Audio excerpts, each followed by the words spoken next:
to you all in this virtual platform to commemorate the university's 23rd Foundation Day, adorned with the Foundation Day Lecture 2020. Your presence makes us very happy. I take this rare opportunity to welcome Professor Mormor Mukhopadhyay, the illustrious speaker of the day. Eminent dignitaries like Professor Ami Upadhyay, Honorable Vice Chancellor Baba Saheb Ambedkar Open University, Gujarat, Honorable Vice Chancellor Professor Shubho Shankar Sarkar, Netaji Subhash Open University, respected Registrar Shri Mohan Kumar Chattopadhyay, Finance Officer Sri Shochindo Chandra Kaur, I hope sir has joined, esteemed directors of all schools of studies, Director Study Centers, Director Center for Internal Quality Assurance, Head of the departments, faculty members, university officers, officials, staff members, coordinators, and guests. The date of birth of an individual, or for that say of an institution, organization, is probably the most important and cherished day for that particular individual, institution, or organization. Established in 1997 by West Bengal State Legislature Act 1997 as the State Open University to impart education in the distance mode, Netaji Subhash Open University has made a sustained mark in the education scenario with its avowed vision of reaching the unreached. So today, we all have gathered here to cherish such a day for our revered institution, Netaji Subhash Open University, which was founded on 25th of November 1997. For us, celebrating Netaji Subhash Chandra Bose's 100th anniversary with the formation of the only state open university of Bengal landmarks the beginning of a voyage which saw us through numerous storms and tides. But ultimately, with each challenge put forward, the university grew from strength to strength and eventually made its presence felt in the national level, upholding the mission and vision through the 21st century education. Well, coming back to the day's commitment, I take the stride to the premise of today's Foundation Day lecture. In the previous years, luminaries like Professor Ashish Prasad Mitro, FRS eminent scientist, Dr. G. Madhavan Nair, Chairman ISRO, Shri Bikash Ranjan Bhattacharya, Mayor, the then Mayor, Kolkata Municipal Corporation, Professor V.N. Rajshekaran Pillai, former Vice Chancellor, Indira Gandhi National Open University, Sir John Daniel, President and CEO of Commonwealth of Learning, Vancouver, Canada, and Professor Anandadev Mukhopadhyay, former Vice Chancellor of Vidyasagar University, have graced this day with their illuminating addresses. This year, Center for Internal Quality Assurance, SICA, of Netaji Subhash Open University has taken the initiative to rejuvenate this prestigious lecture. So to begin with the formal opening of this event, may I request Shri Mohan Kumar Chattopadhyay, Registrar Netaji Subhash Open University, to kindly deliver the welcome address. Over to you, sir.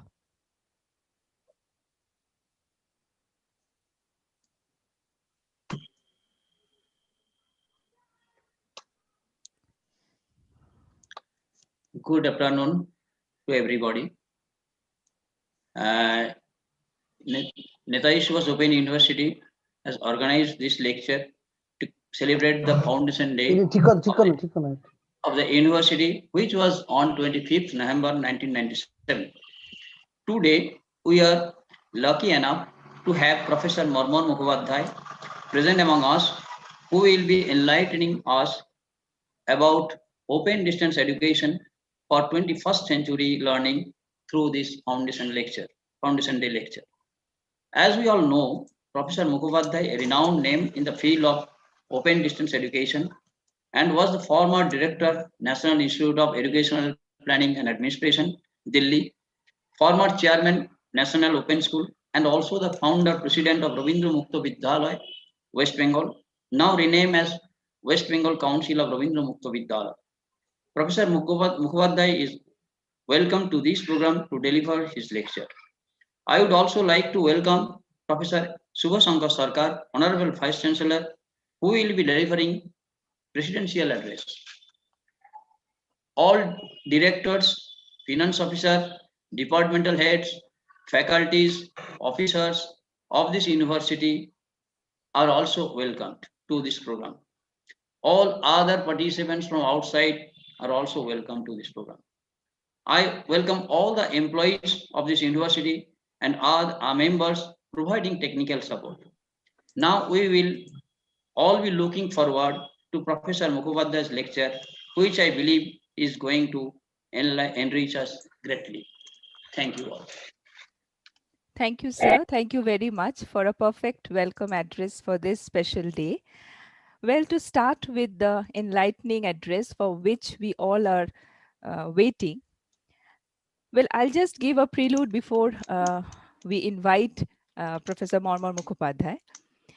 The impact of globalization, increasing industrialization, and the pervasive character of ICT have put forth new challenges before the educationist. Online education, considered to be a privilege of the developed countries, is now considered as the future of education. Universities have come up with new courses, strategies to respond to the needs of the global market, especially in this pandemic situation. And also, as envisaged in the National Education Policy 2020, open and distance learning and online education provide a natural path to increase access to quality higher education. With this milieu and much ado, it's my utmost privilege to introduce Professor Marmar Mukhopadhyay, the illustrious speaker of the day before this August gathering. I will just take a few more minutes to introduce our eminent speaker of the day, Professor Marmar Mukhopadhyay, former professor and director in charge of National Institute of Educational Planning and Administration, commonly called NIPA, New Delhi, also chairman at Educational Technology and Management Academy, ETMA, commonly called Council, and member ETMA Trust. Sir has been involved in open and distance education for more than 30 years and initiated open and distance education activities, primarily research and development, especially on management of open and distance education in the National Institute of Education Planning and Administration. Sir was closely associated with various programs and projects of Indira Gandhi National Open University right from its inception in 1985. Sir was the chairman of National Open School, New Delhi, and founder president of Robindra Mukto Vidyalaya, now called West Bengal Council of Robindra Mukto Vidyalaya, Kolkata. He was elected vice president of International Council of Distance Education Asia, Oslo headquarters, member of Standing Conference of Presidents of Distance Education, and executive member of Multi-Channel Action Group on Education, Washington, D.C. Professor Mukhopadhyay was involved in drafting UNESCO's policy on distance education as one of the 4-member ICDE team. He was a member of the committee for drafting distance education policy statement at the E9 conference, that is the education for the 9 countries, which is considered as the low adult education. E stands for the education and the 9 represents the 9 countries, mainly Bangladesh, Brazil, China, Egypt, India, Indonesia, Mexico, Nigeria, and Pakistan. Later, Sir represented India to Manila and Geneva on distance education policy of the E9. On open and distance education, Professor Mukhopadhyay has been consulted by UNESCO, Commonwealth of Learning, Vancouver, Commonwealth Educational Media Center for Asia, New Delhi as well. Sir has authored many articles and papers in open and distance education. A reputed author, his book on leadership, total quality management in higher education enjoy global readership. So may I now cordially invite Professor Marmar Mukhopadhyay sir to kindly deliver his lecture entitled Open and Distance Education for 21st Century Learning. Sir, could you hear me? It's over to you. I could hear you. And particularly hearing who has been the speaker on this platform, I very seriously feel that it's a misjudgment of Professor Sarkar to invite me in such an August gathering. Nonetheless, thank you very much for inviting me on today's platform. And I'm particularly happy because I'm able to share this happy occasion with all of you. And when Netaji Subhash Open University was being established in 1997, that is the time I was establishing Robindra Mukto Vidyalaya in Calcutta, is also 1997. although I started my effort in 1995 when I was chairman of National Open School. So there's a lot of commonality in terms of our understanding what it takes to create an open learning institution in West Bengal and run it smoothly and come to the level where all of you have arrived. Let me try to open my screen share.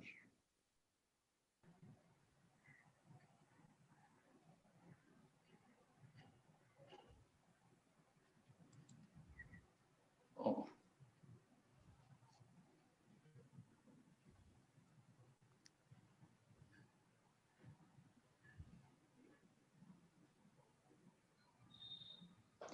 Can you see my slide? Yes, sir, absolutely. Yes, It's visible. Okay, good. Thank you. Well, I have chosen open and distance education for 21st century learning as my theme. One of the reasons is that the knowledge is exploding in such a fast way that we have to all evolve as a smart learner. Whatever we knew yesterday, I mean, like our designations are past bondages and, lots of weight in that one. We need to prove it that we are still valid.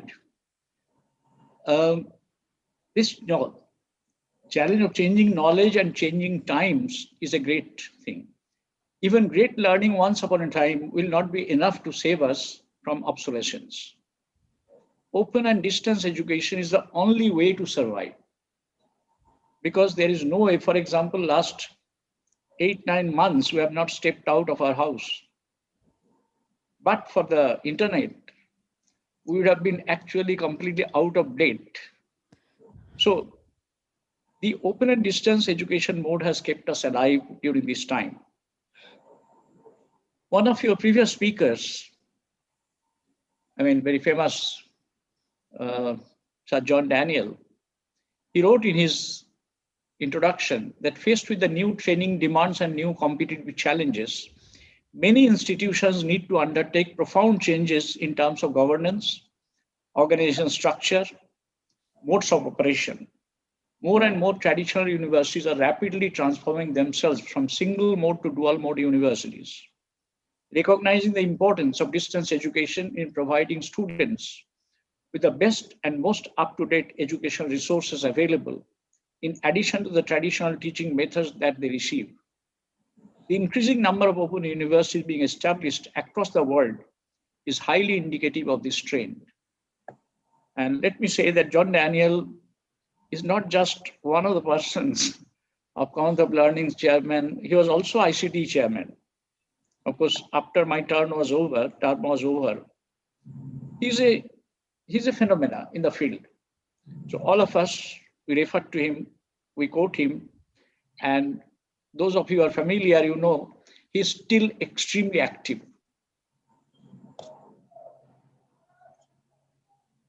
We are talking about 21st century.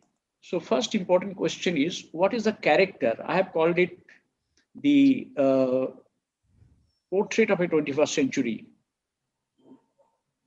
Obviously, all of you, and I'm familiar that we are already covering 2 decades of 21st century. And we've been talking about it almost since 1970, 1980. We're talking 21st century learning. First important characteristics of 21st century would be, it will be century of the centurions.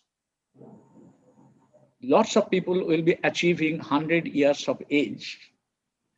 Like the other day, I was listening to a medical expert that many of us, we have crossed the national life longevity limit of 68 years.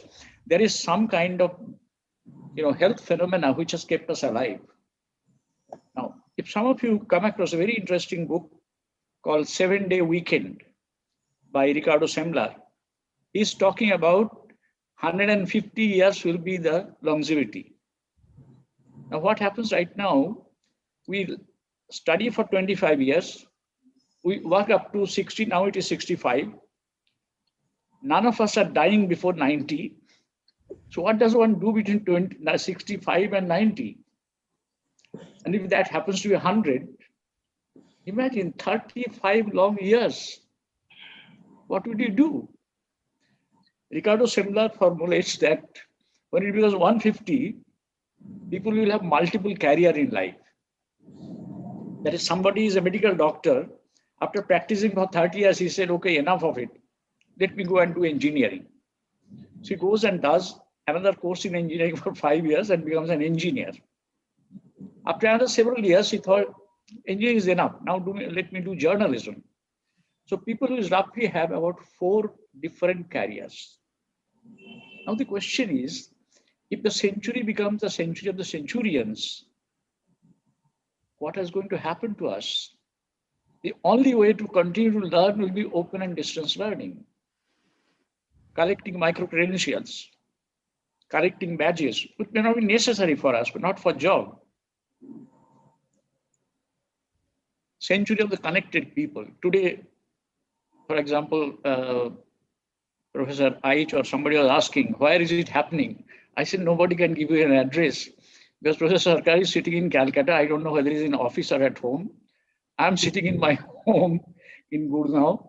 Somebody is sitting in Kolani, and you don't know who is sitting where. So this is a century of connected people. There will be a lot of connectivity, which we never learned earlier. And particularly the younger generation like Papias are very smart to connect a large number of people on WhatsApp, on Facebook, on enormous number of social networking, and they are very competent about it. Now the question is, when the century of connected people, now the whole question of social connectivism, social constructivism of Vygotsky is going to be reality. Simon's connectivism is now a reality. We are learning from far off places. The other day I was listening to a program being hosted by a person in Vancouver. Speaker was in Maharashtra and Delhi, and another was in Odisha. It was the ICD Vice President's panel. Century of disappearing and emerging professions. I've given in my paper, which I don't want to read it out here. I've given, deliberately I've tried to balance by 35-35. It is not 35-35. Many of the professions that we are there today may not be there. Many of them already vanished. And there are new generation professions which are emerging steadily every day. Somebody asked me, sir, will the teaching profession remain? I say, I don't know. But because the childbirth will continue, so somebody will have to be there to mentor them. Whether it is done at home, like Canada is a big place for schooling at home. So the whole question is, there's a fluidity in the situation that we don't know what is tomorrow. Century of end of poverty. Hopefully, I mean, we may not be able to see it, but I am very fascinated by the book by Jeffrey Sachs on end of poverty. Can we achieve this in this century? The basic thesis is there is enough resource in the world. Only thing, we don't have the right mindset to share. During these last 8-9 months, you have been able to see on the newspaper that lots of that 80-20 Pareto principle, I think that principle needs to be revised. It is no more 80-20, it is 90-10 or more than that. That social economic theory, social welfare theory, which is known for Dr. Amartya Sen and his teacher Tapas Majumdar, unless some people are made poor, few people cannot be rich. They're the basic fundamental principles of social welfare economics. Now, this end of poverty will only happen if the redistribution of wealth can be achieved globally. And Jeffrey Sachs' contention is there's enough resource for everybody to live comfortably in the world. And I put it with a simple hope that it will happen. Because if that happens, that's the best thing to happen in the world. Century of urban planet. You notice that increasingly the planet, the urbanization is continually increasing.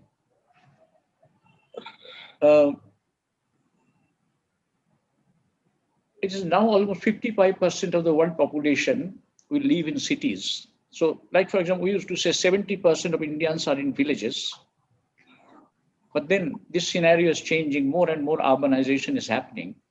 In fact, when in Delhi somebody talks to me about a village, I can't, make it because I'm from a village in Howrah. Village means where you cannot walk properly. Village means where there is no electricity, there is no telephone. That's how we grew up. So when they say this is a village, I said, well, since you're saying I accept it, I believe it, but it doesn't fit into my framework because I know what village is, where we have lived.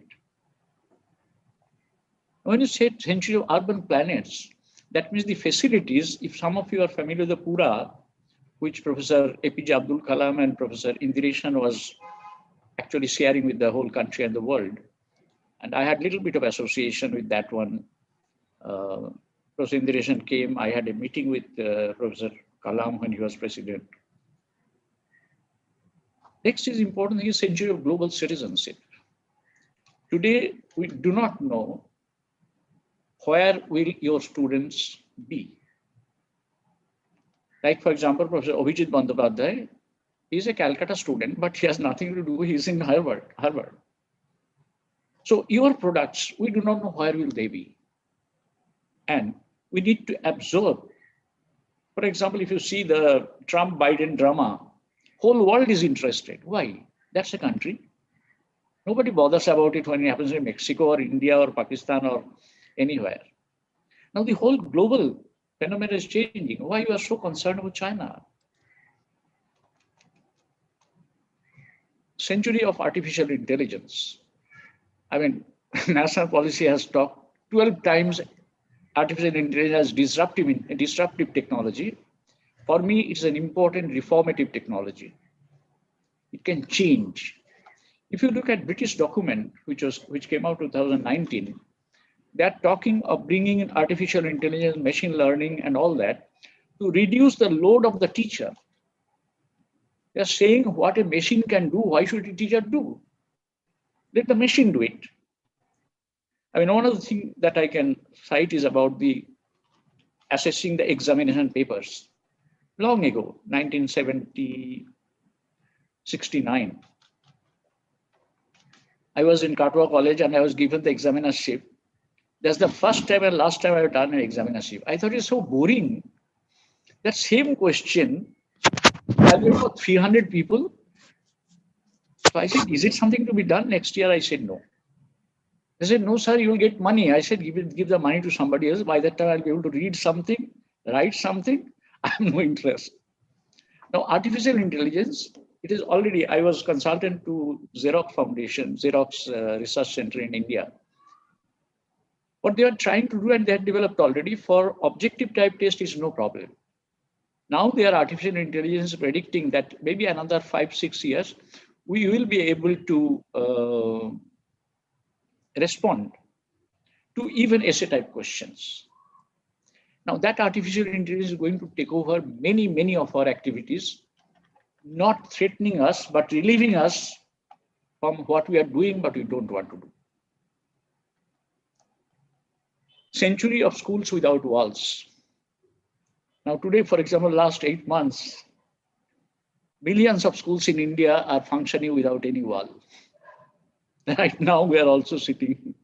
Everyone has 4 walls, but amongst us, there is no wall. Century of unknown problems. I mean, you have faced only one, already faced one, COVID-19, but this is not going to the end of it. Nothing to threat to my younger colleagues. But today it is there. What will be the effect of global warming? We know it. What will be the competitive result of the nuclear weaponry? Biological warfare, we don't know. And that is exactly the reason this is going to be century of science and technology also. The century of technology, science and technology can take us on either side of the story.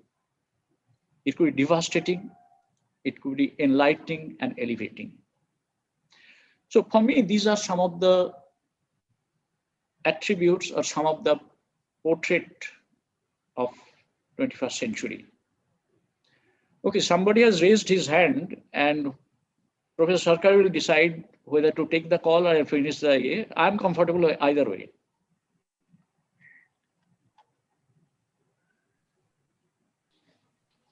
Should I continue? Yeah, yes, sir. Yeah, Yes, yes, sir. sir. Can you hear Okay. me? There will be no Yes, sir. questions. Okay. Yes. My next stage is about 21st century skills. What are the 21st century skills? Learning and innovation is a skill. And let me tell you, it has nothing to do with the students. It is equally valid for Professor Sarkar, Dr. Anirban, our friend registrar, as well as the young girl like Papia. It's valid for everybody. Critical and creative thinking, all of us must. Problem solving, creativity and innovation, oral and written communication skills, collaboration and teamwork. Well, if I'm taking certain names, please others don't mind because there are only 4 I can see on my screen. Information, media and technology skills, information literacy, media literacy, ICT literacy. For example, this time when I was looking at the policy, it is talking about foundational education of digital or numerical and literary. But I think that is the time for digital literacy right at the birth. I have many experiences. I went to Raipur for some family event. I was staying in somebody's house and a 2-year-old girl was taking bath and she heard my voice. She ran from the bathroom without any hesitation, picked up my own phone and started teaching me how to go to the photo gallery. Her mother comes and says, please dry yourself up, let me mop up, and then you come and teach the uncle. She had no patience. She must teach me immediately. Now, a 2-year girl picking up my phone, which is unknown to her, teaching me my photo gallery. That's the time. Many of the people who are talking about digital divide, problem is digital divide is not access to device, is the attitudinal divide. Seniors have a poor attitude compared to juniors. It's a skill divide. Juniors have better skill. Any one of you, your children, they are better off than you on technology. So whole question, and those who have got the right attitude and right skill, they will find out where to get a device. But others who have access to device, but not the attitude and skill, they will only use it for calling somebody and chatting. Now that we have to, life and career skill, flexibility and adaptability, global and cultural. Actually, the screen is blocking my part of my. Now we can see you actually, sir. Okay. No, you can see, but I have to see. Now I open my other computers here with the flexibility and adaptability, global and cultural awareness. In fact, there is something very interesting happens in other countries, not in our country. It's called transition to work. See, when we are all students, we are extremely individualistic. But the moment you go to work, I mean, as head of the institutions, which Professor Sarkar is now suffering or enjoying, whatever it is, it cannot be done unless we trust others, we work with others, we learn to work with others. It cannot be done. So that transition from individuality to collaborative work, global and cultural awareness, if somebody has to work in Bengal, has to understand what is the cultural tradition, because that is how we have been conditioned. Some of you must have read Freud, Adler, Jung. The whole concept of social unconscious. I may be anywhere, but I cannot get rid of my growing up in a village, a teacher's family. I can't get out of that one. That is my social psychology. Civic literacy and citizenship. This is something which all of you are experiencing very well. Civic literacy is so poor that people don't put on the masks on the roads. And increasingly medical experts are saying that the worst carrier of coronavirus are the young people. They are not getting affected, but they carry it for us. A great service they are doing to us. Social responsibility and ethics. Initiative and self-direction. In fact, last 2-3 days I've been reading on self-regulated learning. That self-direction is necessary. Because we say in terms of locus of control is theory of psychology, that there is a football and a player. Player is the one who kicks the football and football goes on moving. So many people say, oh, what is the reality? And this is the problem, that's the problem. Execute their footballs. The players play, they shape the world. Initiative and self-direction, social and cross-cultural skills, productivity and accountability. Now, these are some of the 21st century skills that will be required to ensure that we move further. These are some of the characteristics of 21st century learning. Some of you who are interested, I'll suggest that you go to the consult literature, because in this lecture, obviously, I am not going to everything. I picked up a few things which I like. Finishing line to shift from education institution to finishing line of the centurions. Education will not stop after I take my MSc degree from Calcutta University or from Netaji Subhash University. It will not stop. Finishing line will be when my body will be taken. Now, we need to understand that finishing line of 21st century learning will not stop. Whether you want to study, you don't want to study, you have to learn. Knowing how to learn have greater premium over knowledge. Earlier we used to say, oh, he's very knowledgeable people. Whole question, you don't need to be knowledgeable. Because knowledge is available somewhere else. Why should you burden your head with those kind of information? You only need to know where to access, how to access, when to access. So knowledgeable people will not be any more a premium. People will be who are learning people and not learned people. Things will be loosely governed and highly self-directed. The point I was talking about, self-regulated learning. That whole thing would be, 21st century will be loosely governed. Like, for example, today we experience a lot of regulatory authority, which is typically unnecessary activity. Those who regulate, we have no proof that they are superhuman beings. They are as ordinary human beings as most of us. It's unnecessary. On one hand, we took a market-driven economy. Question is, why do you govern? Allow the market to control. If a college is not producing, for example, in Maharashtra and Karnataka, which was pioneer in private engineering colleges, many of them have got closed down because they have no student. What do? Just-in-time micro-credentials for successful earning, living, playing, and making the best out of life. For example, today, at our age, if we want to play, what do we play? We can't play football anymore, volleyball anymore, but you can play chess. A very challenging game which you can play. So whole question, micro-credentials of earning. For example, when you're middle of the career, here fortunately, once you get a job, you're absolutely secured. But that's not the story of the world. When I was in University of Illinois, in the very first week, I found a beautiful thanks letter to one of the Indian teachers. She was not getting enough enrollment because student evaluation is not high. And I'm talking 40 years ago. It will come here too. Only this question of time. So what is the micro-credential? So I need to learn new. For example, today, there's a beautiful statement by Sir Arthur Clarke. He was asked whether technology will replace teachers. He said, if technology can replace a teacher, let it be. His contention was, it's not worth a teacher who can be replaced by a computer. Because a computer, a teacher's one-fifth of month's salary is good enough for a computer. Why should you bother about a teacher? But the other important thing is technology integrated learning teachers will replace non-technology integrated learning teachers. That means if I can use technology, I'll replace another person who will not be able to use technology. Internet to feed and sustain academic energy. This is something, in fact, many of the people are still thinking about internet. As early as, can you believe, 1996, which is how many, 24 years ago, USA appointed a commission on power of internet for learning. It was followed by UK, Australia, and Canada.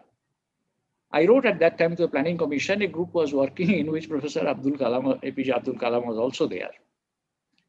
So they just ignored my communication. They said, no, it's not necessary. Today, for example, any one of you, the day internet does not work, you are absolutely helpless person. You don't know what to do. Only my villagers are comfortable because they have never used it.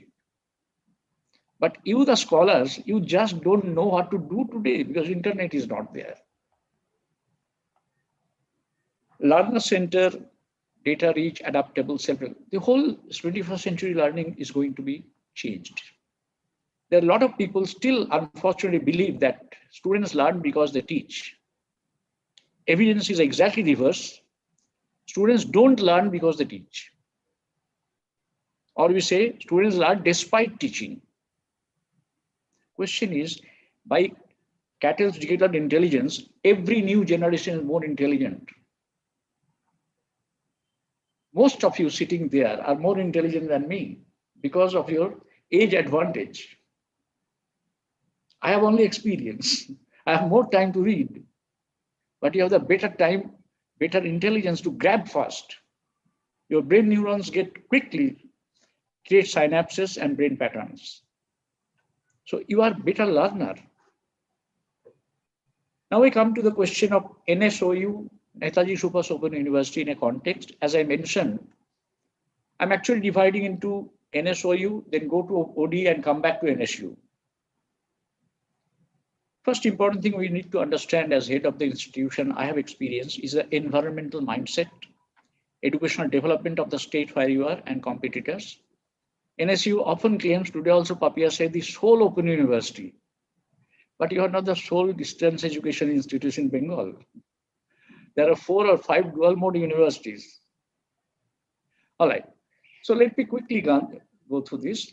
And you have got distance education competitors, IGNOU, state dual mode universities, and cross-border delivery. I hope you know Bengal has a large number of learners for Coursera, FutureLearn, and I've been myself suggesting people to go through the Athabasca University's Telmuk. So you may be sole open university, but you are not the sole distance education institution. You have a lot of competition. Now, when you talk of environmental mindset, what does it mean? Are we able to accept the open universities till now? The whole problem is that when I won't talk about NSOU on this, I better talk about my own experience. When I went to the minister proposing that we set up an open school in Bengal, it was not Kanti Babu, it was somebody else. He almost drove me out of his room saying that, don't talk about these bourgeois things. I understand enough. You're a Bengali, got a good job, do it. I was about to leave. Then I thought, I'm not Marmar Mukhopadhyay, I'm chairman of a national open school. I started talking to you about neo-Marxism and relevance of Vidyasagar, which was very favorite person of Bimanda. And he turned around, asked me to sit down. Now the whole question is, without saying, and my argument was very simple, that Bengal was having hardly 41% participation rate in school. And Bengal was giving one of the second highest funding in education in the country. It was almost 26%. I said, what will happen if 41 wants to be 43%? Will you be able to say no? So slowly came round. Now, whole question is today, even today, I know many very brilliant scholars. They say, how can people learn from open learning? Unless they are taught, you can't argue. Because belief cannot be converted with argument. Logic is not the antidote to belief and unverified belief. Educational development is another very serious problem. Bengal has got 19.3% is its GER. What Professor Sarkar and all of you are sharing is a part of that GER only. If the GER was higher, for example, Tamil Nadu has got 49%, Sikkim is 53%. So if the state GER was higher, you get an advantage because you are taking a portion of that one. And as I mentioned, you have a lot of competitors. You are not only one player. I don't know what is the enrollment in the dual mode universities, because I think Vidyasagar started fairly early. Now I think Bardhaman has got it, Jadavpur has got it, and some others. I've written in the paper, but then I'll go to see who are the others. The interesting point is about the environmental mindset I was talking. Can you believe as early as 1982, there was a study by Professor Bijaya Mule and Ratanlal Futela on comparative study of performance of students in distance education. That time word was correspondence education and conventional. And it was found that they are absolutely comparable. But many students of the distance education snatched the top rank of the concerned university. And the cost was 16% of the cost of one formal graduate. That too, distance education paid for themselves. Formal education is totally subsidized. Now, this is the kind of scenario in which NSOU is functioning. And for me, it is a little easy to understand because I know the state reasonably well, and I have experienced this when I was setting up myself. The state's advantage is strong political will of the state. That's what I also experienced. And when we talk about the mindset, I remember that one of my students, a college of Calcutta University, admitted her without knowing that Calcutta University doesn't recognize NS degree. When she went for the examination, then they woke up and said, sorry, you are not entitled. The father talked to me, father talked to Prakash Karat, they're from Rajasthan. I said, there's no choice, go to the court. They went to Calcutta High Court, obviously won the case. What do you call? Part 2. Part 2 also same thing happened. And incidentally, the student got the top rank in her subject in Calcutta University. So my successor came into State Open School. First thing it is, he is a distinguished scholar and a vice chancellor. No question about it. But first thing he said, no, there's no question of openness. It should follow exactly higher secondary council's rule. So every subject was made compulsory. And one of the meetings, I was invited as a guest speaker. I mentioned this, and they are very uncomfortable. I said, it has nothing to do with the student or the NOS. Your university should offer the opportunity, let them fail. And fact is, National Open School, many students have become doctors and engineers through formal system.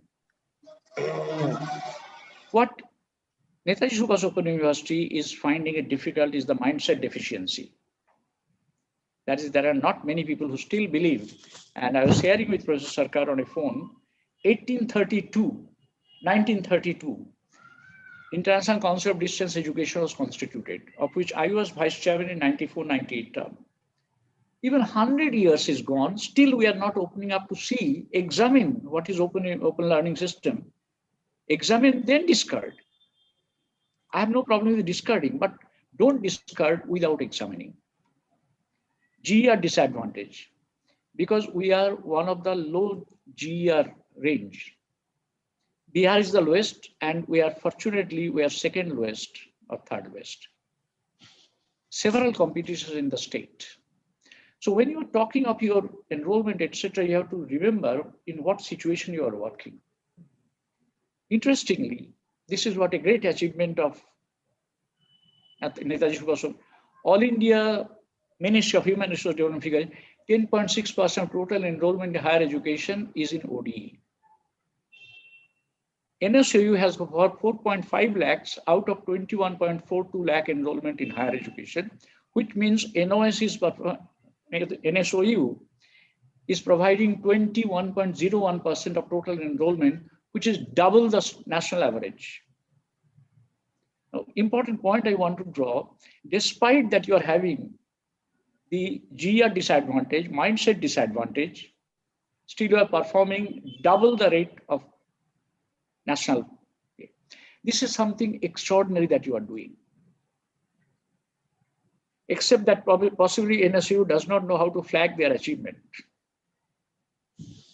It's quite common with many universities, particularly where It is one of the 14 state open universities in India, and more than 75 distance and 260 distance directorates in formal universities.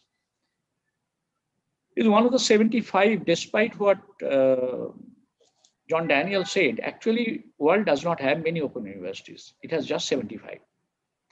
And Africa 10, Asia 43, Oceania, etc. You can see. And out of 43, India itself has got 14. So India has got a very large segment of open education. I'll now switch over to the pedagogy and generations of ODE. You see, what has happened, as you all know, correspondence elections, it has different way of placing. Somebody places it at 172 years back when some British professors started sending their learning material to the students, and they are sending their worksheets back to by correspondence. I have done in my book for Commons of Learning, 1911, Australia first set up its open school, started correspondence education, but whatever. First generation is called correspondence relations with personal contact programs. Incidentally, many universities or many development universities still follow this first generation distance education. Second generation was self-learning material, personal contact program, and came electronic media, audio, video, radio, television. If you remember 1985, 90, IGNOU, it was in that generation. Third generation is all this electronic media plus interactive TV and computer communication. Now, watch this, interactive TV has entered the scene.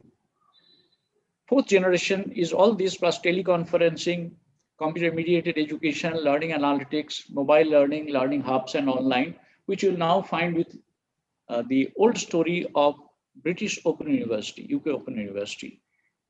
Internet-based course offering, instruction material, audio, video, moving images, variety of, this is the fifth generation. And the sixth generation is online or e-learning. We have now arrived at that.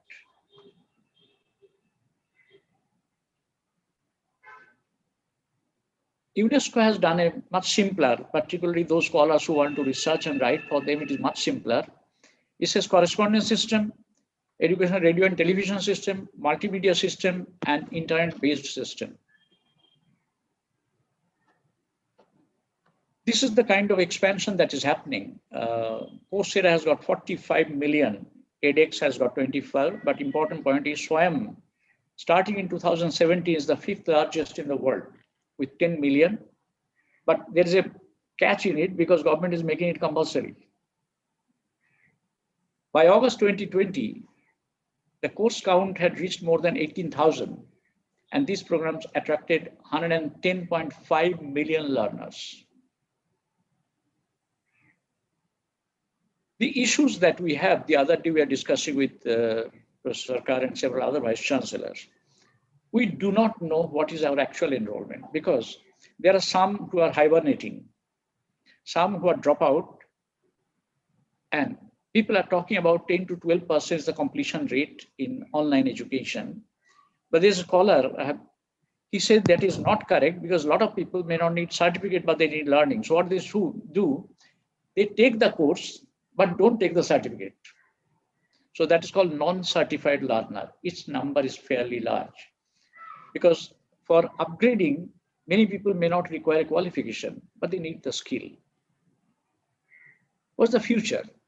Internet smartphone users are 61.67% of total world population. E-learning market size, 200 billion. By 2026, it is going to be 375 billion. India's online market is supposed to be 1.06 billion and 1.6 billion users. It was there in A, and now it is going to be 9.6 million. By 2050, this is something should encourage Professor Sarkar and all my colleagues in the distance education. At least 90% students will pursue online degree programs. They will not go to the universities. Education will be truly democratized and globalized with students. This is CMM International's statement. I come to the 20 trends which I posted on my blog also. The 20 important trends of online education.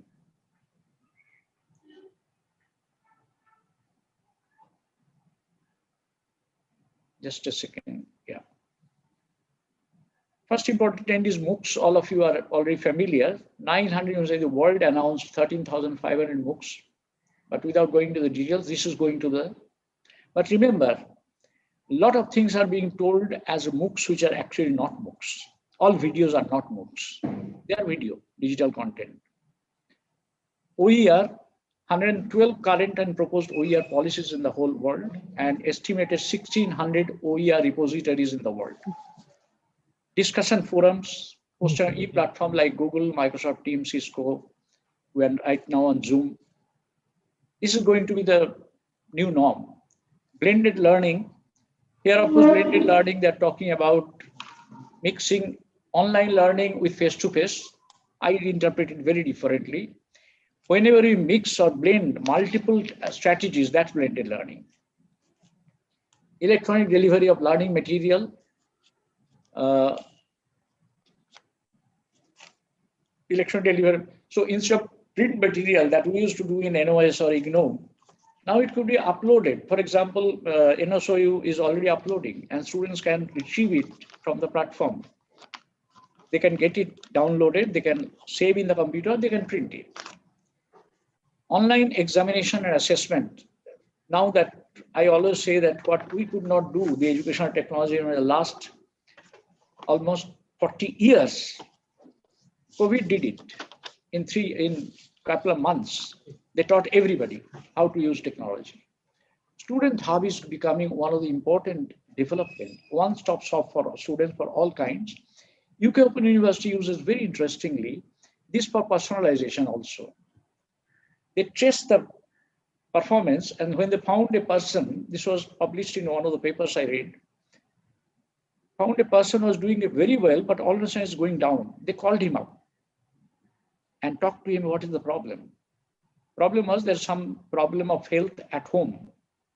So they advised that, okay, you don't take the examination, you wait for some time because you've got enough time. When your family situation is perfect, you come back so that you don't lose your grades. That is the personalization that is happening now. Nano courses, more and more short courses coming. I was talking to Dr. Anirban and he said that NSOU is also providing a few nano courses, but my point is this nano course is going to be the order of the day. Even graduation program will be divided into several nano courses. Micro credentials and batches. You do one small course, you take it. I mean, I'm doing, and I'll be happy if NSOU has any provision for collaboration. I'm doing a course on blended learning and techno-integrated learning. You finish it, I give you a project. You finish the project, I give you a micro credential. If you put together several micro credentials, I'll give you a certificate from Education Technology Management Academy. But we are open to collaboration with the universities.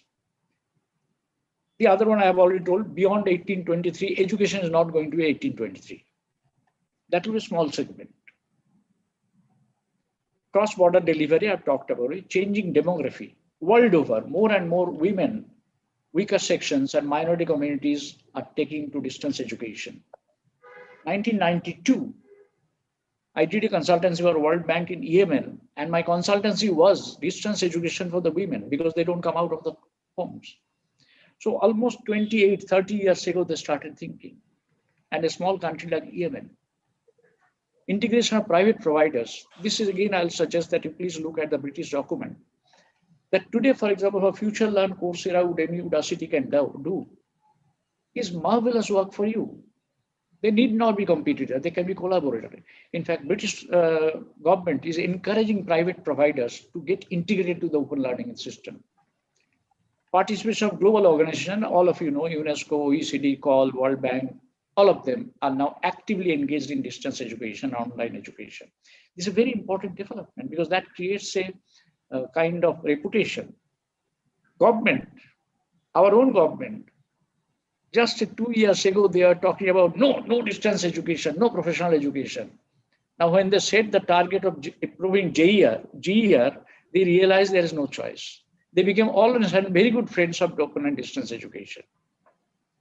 Because the ministerial A was 50% GER. Can you believe Union Education Secretary went to IGNOU several times to impress upon them? but they are already 30 lakhs.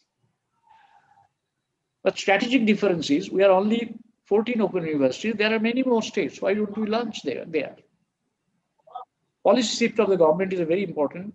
Faculty role is changing. So far, we could teach whatever we learned in our postgraduate days. It won't happen because faculty is changing from teaching to content generation, providing online tutorial. I understand NSOU has already started online tutorial. For the first time, your students are able to see who is writing their material.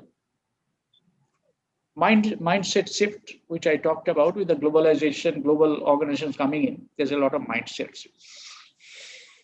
Having said all that trend, which is very encouraging and very challenging, there are some very interesting and important unresolved questions. What is the new reference point?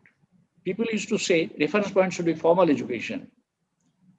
How could you make reference point to formal education? For example, I know Professor Sarkar is taller than me. If you make me the reference point, you are belittling a tall man.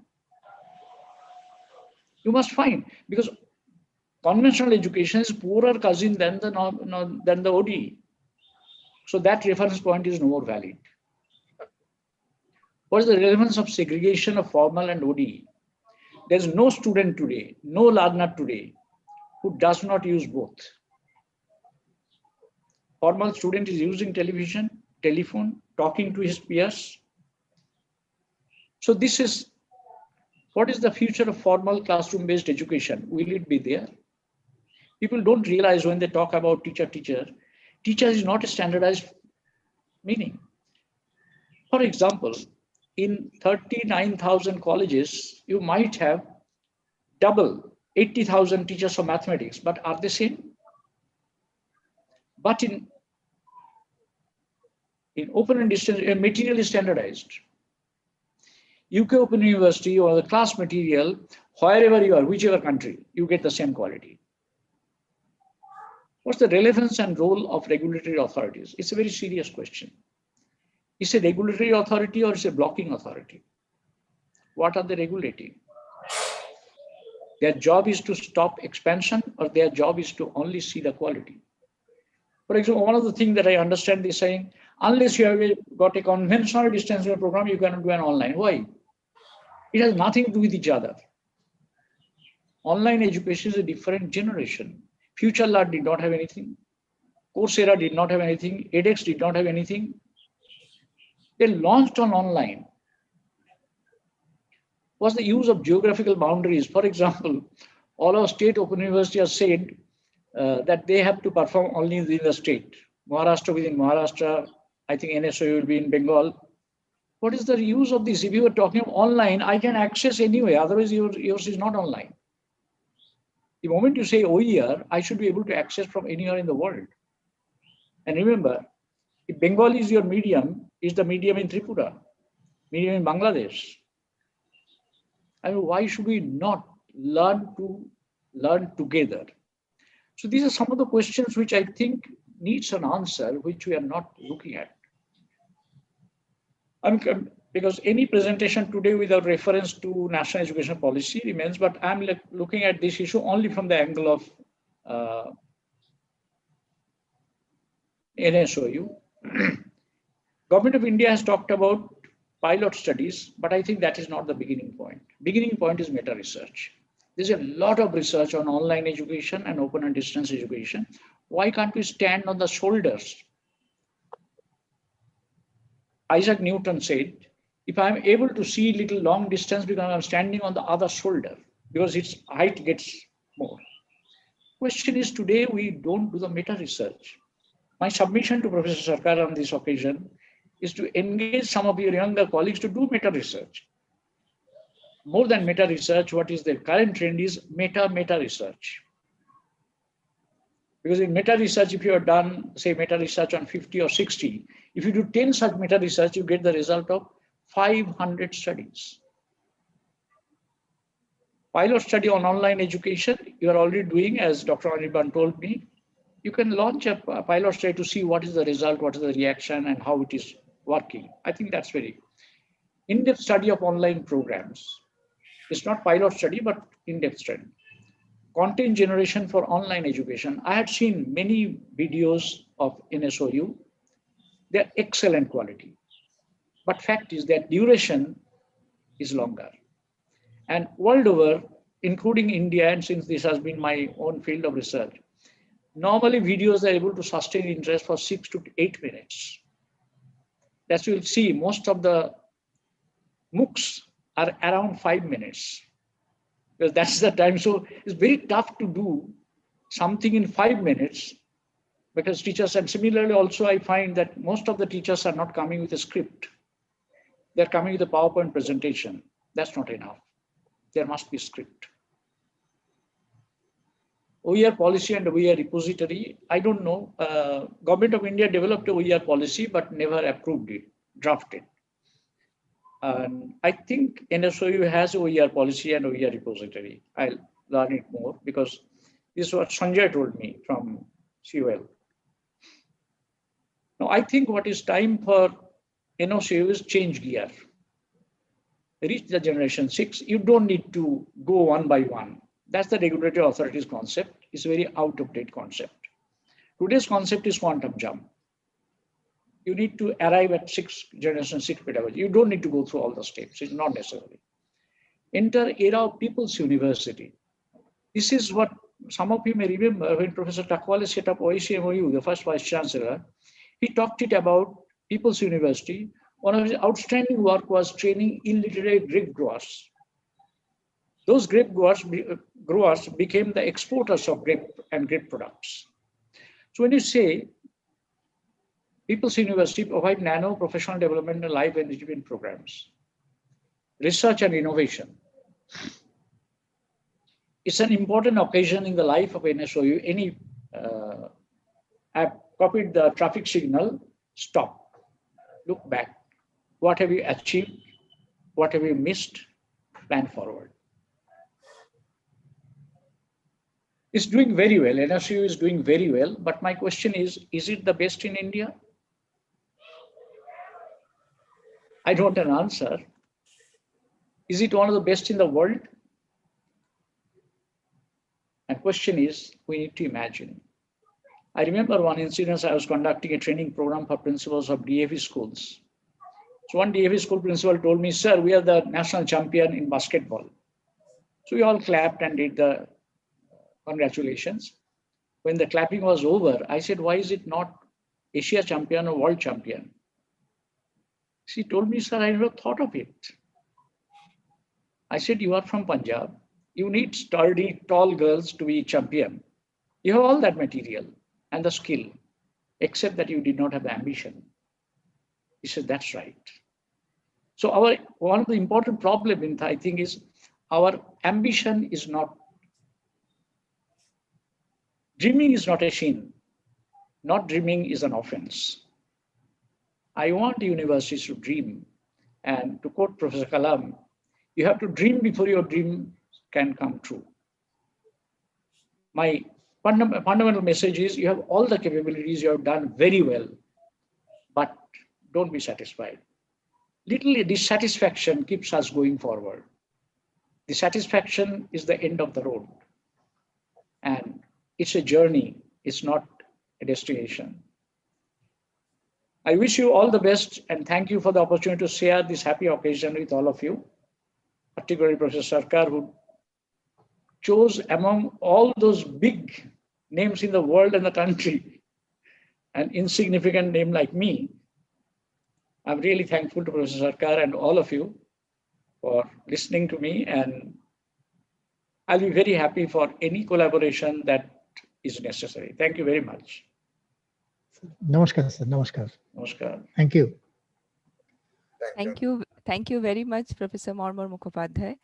Yes, sir, we will definitely bank on to not just to seek, to strive, and not just to yield. Thank you so much for your enlivening and absorbing speech. It was almost more than 45 minutes, and it seemed that it was just a few minutes. So thank you so much. So before I go for a little sum up of your speech, I'm very happy to announce before this August gathering that in the meantime, two eminent dignitaries have joined the platform: Professor Srikanto Mohapatra, Honorable Vice Chancellor, Odisha State Open University, Okay. and Professor OPS Negi, Honorable Vice Chancellor, Uttarakhand Open University, Haldwani. Welcome, sir, to this platform. And we are really happy to have you with us to celebrate the 23rd Foundation Day of Netaji Subhash Open University, and adorned with the Foundation Day lecture delivered by Professor Mormor Mukhopadhyay. Thank you, sir, for sharing with us the portrait of 21st century learning. And yes, it is true that open and distance education is the only way to survive. And by this pandemic, or by the virtue of pandemic, we are very much into this now. And your speech on centurions, connected people, fluidity in the situation, urbanization, reformative technology, that is artificial intelligence, its significance, and also coupled with the flavors of learning skills, self-directed learning, and the micro-credentials, the talk of the educational market today. Then generations of open and distance education, the 6 generations dealt so lucidly. And then you came to the agencies of online education, trends in open and distance education, online education, and many more. However, I really thank, sir, for imparting us this knowledge from your glorious 54 years, if I am not wrong, 54 years of experience at all levels of education as a teacher. 56. 56, okay. Yesterday I checked your one of your ETMA web page, and I found 54 years. Anyway, it's 56 years of experience at all levels of education as a teacher, professor, leader, policymaker, planner, and an expert at the highest level. We are really privileged to have you with us on this special day of our institution, Netaji Subhash Open University. And I would make a small correction, sir. As I said before, that Netaji Subhash Open University is the sole state open university. So in that hence I said sole state open university, though we do have Directorate of Distance Education in many of the regular universities. Thank you so much, sir. And to make this moment, this day, more special and memorable, we have a couple of releases today. To do the honors, may I request Professor Anirban Ghosh, Director, Center for Internal Quality Assurance, NSOU, to kindly unwrap. Over to Director, Center for Internal Quality Assurance. Thank you, Dr. Papia. The responsibility was given to the Center for Internal Quality Assurance to celebrate the University Foundation Day in this year. And really, it is a special day for all of us who are directly or indirectly associated with the university. And it has been a wonderful experience to witness the lecture on ODE for 21st century learning delivered by Professor Mormor Mukhopadhyay on this auspicious Foundation Day. As we decided to release the lecture in both print and non-print version for wide circulation and future reference, the print version of this lecture is going to be released by our Honorable Vice Chancellor in a few minutes. The recording of this lecture will also be made available in the YouTube channel of our university. I hope this publication will help the ODL professionals in developing the learning environment suitable for 21st century learners. Now, may I request our Honorable Vice Chancellor, sir, to kindly release the publication. Sir. Am I audible? Yes. Yes, Yeah, sir. Absolutely, sir. Can you see this publication? This is the publication which we are fortunate to publish in print media today. Is it visible? Absolutely visible, sir. Okay. It is visible. This is we could publish it in time. That's a privilege. And we are also uploading it on our website also, the e-version. So it's really a fascinating job which has been done by Anirban and his team. Thank you. Thank you. Thank you, sir, for unveiling the book. Glad to see Srikant. And really, it's fascinating because Srikant ji is so helpful for us. It's important. Actually, Srikant gave me the confidence because he invited me a couple of years ago for the Foundation Day. And also Professor Negi Professor Negi is very enthusiastic, very enthusiastic. Okay, I did not have the privilege of knowing him. Yeah. Sir, Professor Ami Upadhyay is also present, sir. I do not know. Who? Professor Ami Upadhyay from... Okay. Yeah. Yeah. So we have another publication. The annual report will also be published today. But in between, I would like to share a goodwill message received from our alumnus, Dr. Shubhajit Bose, currently holding the position of Director Strategic Planning, Indigo Airlines. So please, Putit, can you play the message? Putit? His mic is muted. Putit. Yes, sir. Yes, sir. I play coach.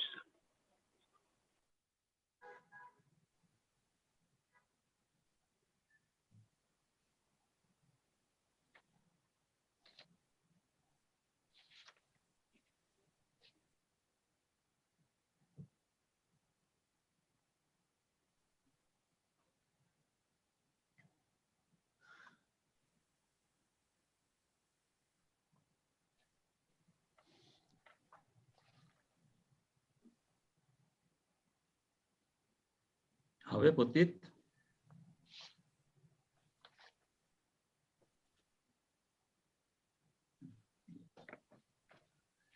Dr. Shubhajit Bose, and currently I'm working in Indigo Airlines as Director of Strategic Planning, Analytics and Controls.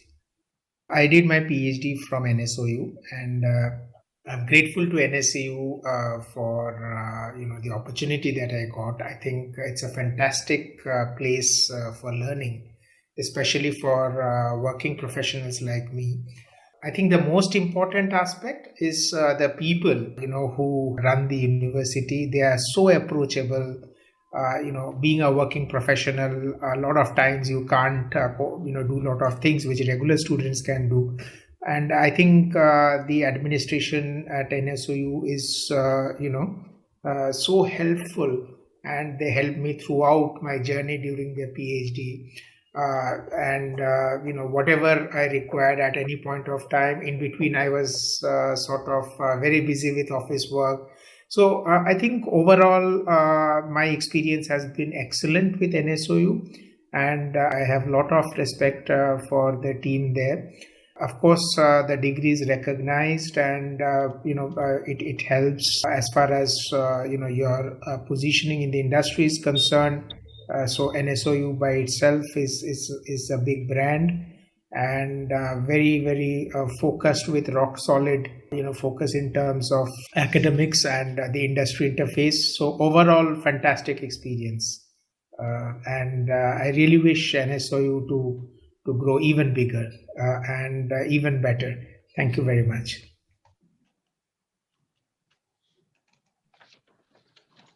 Thank you. We convey our sincere thanks to Mr. Shubhajit.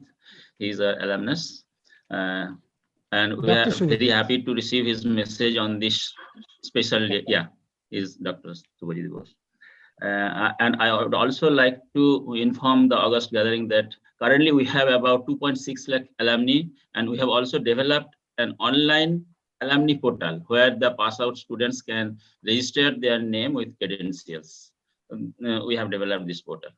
Now, the second book will be released by our Honorable Vice Chancellor. Today, I take this opportunity to present the annual report of the university for 2019-20.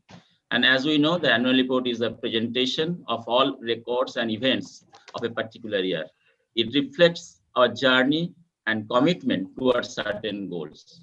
The year 2019-20 has been an eventful year for us, as we did many things to facilitate the learning more accessible and for the purpose of NAAC. And we know many things to be done in the coming year, as Professor Mukhopadhyay told at the end of his lecture. I convey my sincere thanks to all the directors, registrar, finance officer, controller, and other heads for their inputs, without which it would not have been possible to present this publication today. I sincerely acknowledge the contribution made by Dr. Ritu Mathur Mitra and Dr. Papia Upadhyay in the compilation, edition, and finalization of the report. Now I would request our Honorable Vice Chancellor to release the annual report for the year 2019-2020. Is it possible to view this one? Can you see this one? Yes, Yeah, sir, yeah. absolutely visible. Okay, this is the two covers only. It's a voluminous one. It's quite voluminous one. So thanks all of you who has taken this trouble to publish this one so shortly, within short time actually.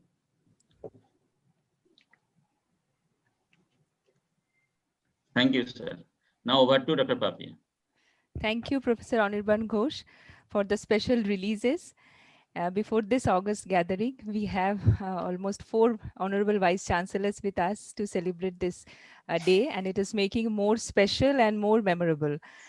Well, it's true that our involvement is due to mutual commitment, responsibility, and passion. This in turn root us all to unite, and the energy we create is what allows us to achieve our individual, group, and institutional goals. Maybe these things will help us to answer the last slide of Professor Marmar Mukhopadhyay. Sir said that is our university the best in the world, or is it one of the best in India, or whatever? So I think we have to strive more, we have to seek more, and let us dream more. Well, with these words, I will not stretch my words. May I now request Professor Shubho Shankar Sarkar, our Honorable Vice Chancellor, Netaji Subhash Open University, to kindly deliver the presidential address. Over to you, sir. Namaskar. Good afternoon, everybody. Am I audible? Yes, sir, absolutely. Hello? Absolutely Yes. audible. Good afternoon, everybody. We are very happy to have our today's speaker, Professor Marmar Mukhopadhyay. We are having also Professor Mahapatra, Srikant Mahapatra, Vice Chancellor, Odisha State Open University, Professor Negi, he is Vice Chancellor of Uttarakhand Open University, Professor Ami Upadhyay, she is Vice Chancellor of Babasaheb Ambedkar Open University, Gujarat, and all our esteemed audience. Actually, I'm sorry I could not see them on this particular screen because I'm actually attending this lecture from my mobile phone. That is the problem. So all these extremist audience on this auspicious day. 23 years ago, that is in 1997, on this day, Netaji Subhash Open University was established. It was established, we are fortunate that it was established by the act of the government of West Bengal. They took the initiative. As we know that Netaji Subhash Chandra Bose was born on 23rd January 1897. And Netaji Subhash Open University, shortly called NSOU, it was established in Netaji's birth centenary year. Initially, it was headquartered at 1 Woodburn Park, which happened to be the residence of Sri Sarath Chandra Bose, the elder brother of Netaji. Thereafter, in 2014, our headquarters was shifted to the present location at Salt Lake. So initially, there was one institute at 1 Woodburn Park. Its name is Netaji Institute of Asian Studies, which was bifurcated actually, which was bifurcated in the year 1997. On one part, NSOU was established, and another one, NIS, they continued to exist. They are still existing. Now this particular building of 1 Woodburn Park, which is a historic building, is now converted into a museum of Indian struggle, Indian independence struggle movement. Now, NSU, as you can understand, is going through a phase where, in addition to the traditional teaching learning processes practiced in the open distance education, I've coined this term from Professor Mukhopadhyay recently, ODE since 1980s. Now, different ICT components are being blended in rapidly increasing proportions for timely interaction and mainly for quicker dissemination of deliverables to our learners. To cater to the needs of ever-increasing learner base, we are developing the e-contents for its seamless, instantaneous delivery to the learners. That is our main goal right now. So we are happy and obliged that Professor Marmar Mukhopadhyay, from our chairperson of National Open School and founder president of Ravindra Mukta Vidyalaya, Kolkata, has very kindly delivered the Foundation Day lecture over digital platform. This is the first time we are having it on digital platform. It is a pleasure to listen his illuminating lecture, replete with so many innovative ideas and research findings. We are happy to publish it in print and also on e-platform. I feel this publication will act as a harbinger of new ideas for reshaping the gamut of open distance education as we practice at NSOU today. I'm thankful to my colleague, Professor Anirban Ghosh, Director, SICA, and his colleagues for their untiring effort to organize this lecture and to publish the lecture very timely in both offline and online mode on the Foundation Day. I thank you all once again. I thank Professor Mukhopadhyay. I thank all my esteemed audience once again. Thank you very much.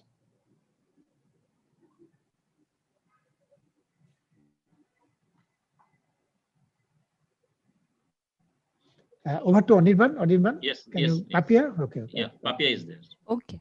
Yeah. Thank you, sir. Thank you very much.